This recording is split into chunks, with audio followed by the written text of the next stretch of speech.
Fraudes millonarios, robos imposibles, estafas que parecen ficción, pero fueron reales. En cada episodio de What a Fraud, desenterramos las historias más ingeniosas y a veces absurdas del mundo del crimen financiero. Prepárate para conocer cómo la ambición, la codicia y la mentira han movido fortunas y destruido imperios. Esto es What a Fraud.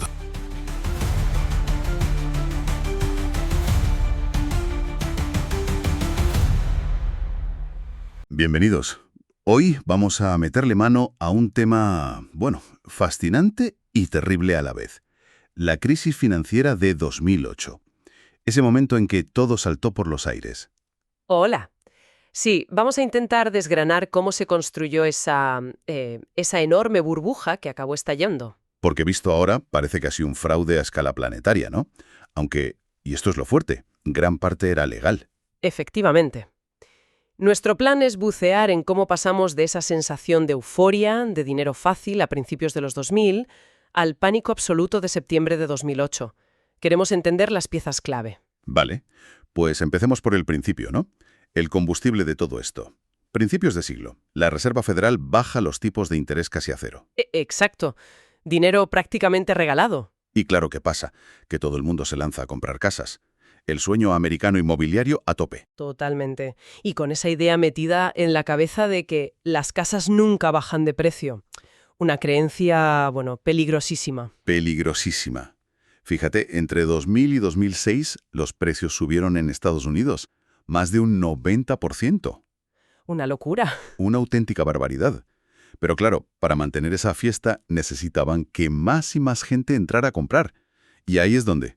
Ahí entran las famosas hipotecas subprime. Eso es. Préstamos de alto riesgo para gente que, digamos, normalmente no cumpliría los requisitos. Pocos ingresos, empleos inestables, mal historial de crédito. ¿Y cuál era el truco? Porque tenía que haber truco. Pues el truco, entre comillas, eran los tipos de interés. Empezaban muy bajos, muy atractivos, pero luego, ¡zas!, se disparaban. Claro. Y se les vendía la moto de, no te preocupes, como la casa va a subir de precio, luego refinancias y listo. Pura especulación. Una huida hacia adelante basada en que los precios subirían siempre. Y se llegó a extremos, casi cómicos, si no fuera por las consecuencias. Las hipotecas ninja. Sí, lo de las niñas es paradigmático.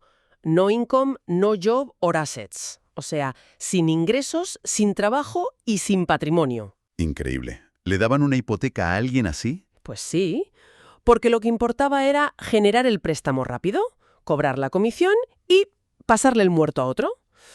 El riesgo a largo plazo, ya se vería. Parecía un guión de los hermanos Marx metidos a banqueros. Totalmente. Y aquí es donde la cosa se vuelve aún más sofisticada, por decirlo de alguna manera.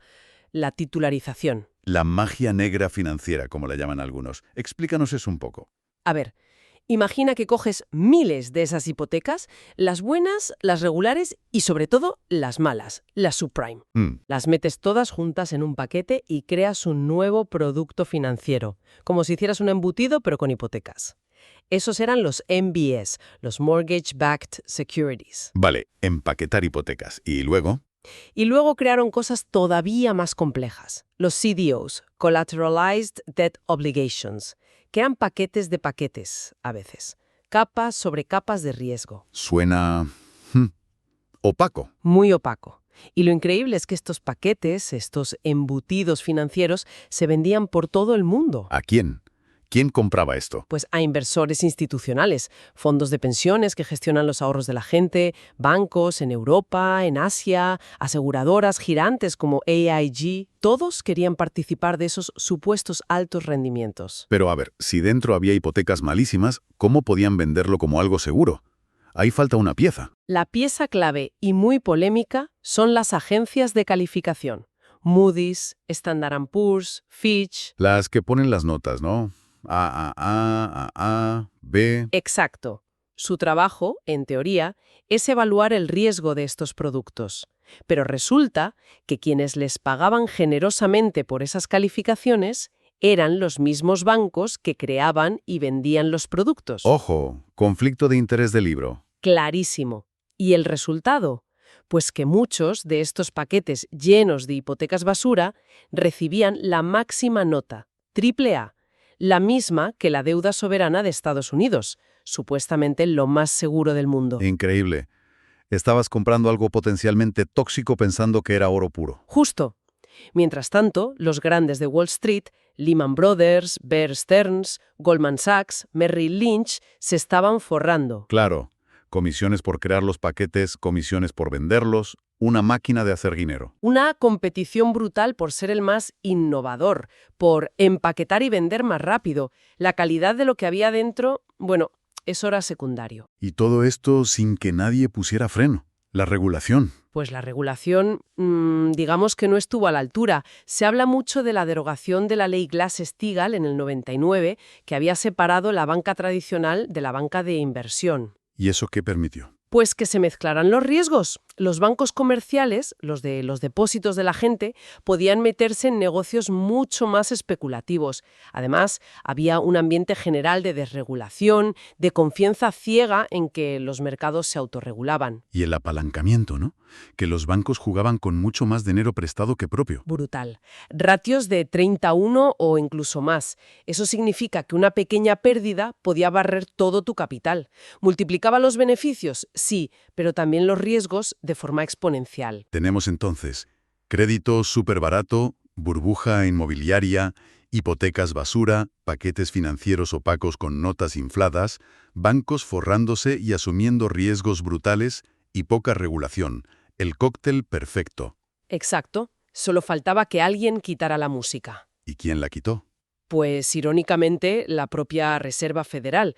Entre 2006 y 2007 empezó a subir los tipos de interés para enfriar un poco la economía, controlar la inflación. Ah, y claro, las cuotas de las hipotecas subprime variables. Se dispararon. De repente, millones de familias no podían pagar. Empezaron los impagos masivos, Desahucios. ejecuciones hipotecarias por todas partes. El mercado se empezó a inundar de casas embargadas. Y ahí ocurrió lo impensable. Lo que nadie creía posible. Los precios de las casas dejaron de subir, se estancaron y empezaron a caer. Se rompió el hechizo. Ya no podías refinanciar contando con la subida. Más impagos, más casas en el mercado, precios más bajos, más gente con hipotecas que valían más que la casa, más impagos. Una espiral destructiva. Y los famosos paquetes, los MBSs y CDOs. Empezaron a valer mucho menos, o nada. Su toxicidad salió a la luz. Ya en 2007 vimos caer algunos fondos de inversión que estaban muy expuestos a la subprime. Empezó el nerviosismo. Hubo gente que lo vio venir, ¿no? Se habla de Michael Burry, el de la película La Gran Apuesta. Sí, hubo algunos que analizaron los datos y vieron que el castillo de naipes se iba a caer. Apostaron en contra del mercado. Pero eran vistos como excéntricos, agoreros. La mayoría seguía creyendo que no pasaría nada grave. Hasta que llegó el momento crítico. Primavera de 2008, rescate de Bear Stearns. Un aviso serio. Sí, aquello fue un susto grande. Lo compró JP Morgan con ayuda de la Fed. Pero el terremoto de verdad, el que lo cambió todo, fue septiembre de 2008. El famoso fin de semana del 14 de septiembre. Lehman Brothers. Lehman Brothers, un gigante de Wall Street con 150 años de historia, se declaró en bancarrota. Y esta vez el gobierno estadounidense decidió no rescatarlo. Una decisión que todavía hoy se debate muchísimo. ¿Por qué? Pues querían enviar un mensaje al mercado.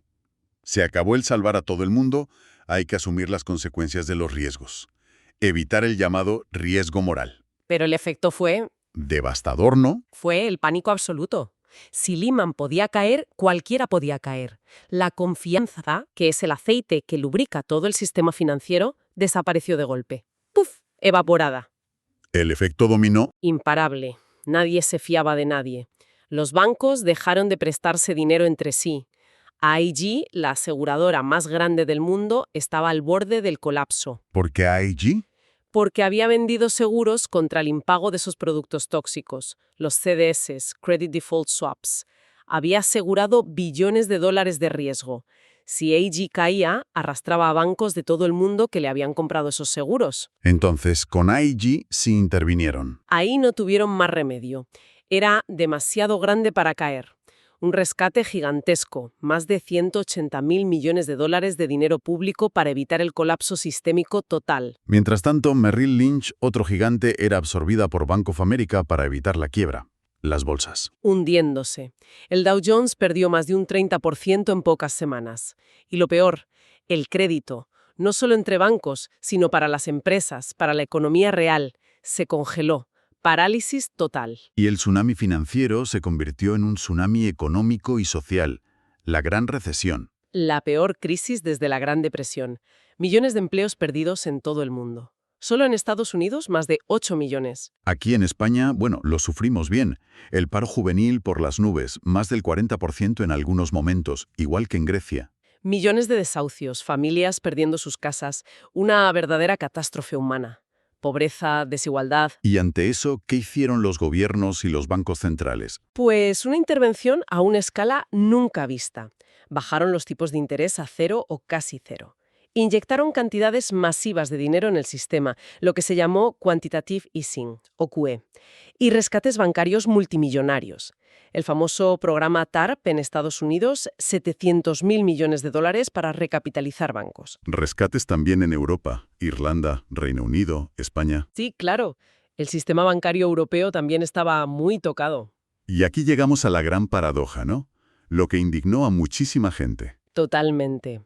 La sensación generalizada fue, un momento, las entidades que causaron este desastre o se beneficiaron de él son rescatadas con nuestro dinero, con el dinero de los contribuyentes. Mientras la gente de a pie sufría el paro, los recortes, la austeridad, especialmente en Europa, donde la crisis derivó en la crisis de deuda soberana y las políticas de austeridad impuestas. Exacto.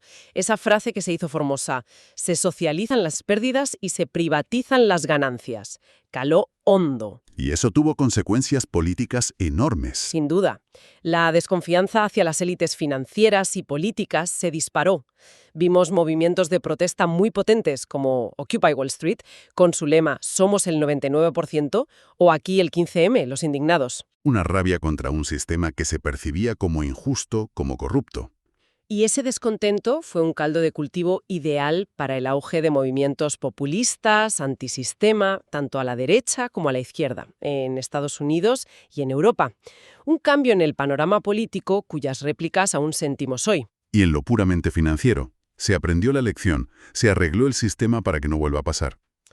Bueno, se intentó. Hubo reformas importantes, eso es innegable. La ley Dodd-Frank en Estados Unidos, Basilea III a nivel internacional. ¿Qué buscaban esas reformas en esencia? Pues principalmente aumentar el capital que se exige a los bancos para que aguanten mejor las pérdidas, regular más los productos derivados complejos, crear test de estrés para ver si los bancos soportarían una nueva crisis, vigilar más la titulización. Y han funcionado.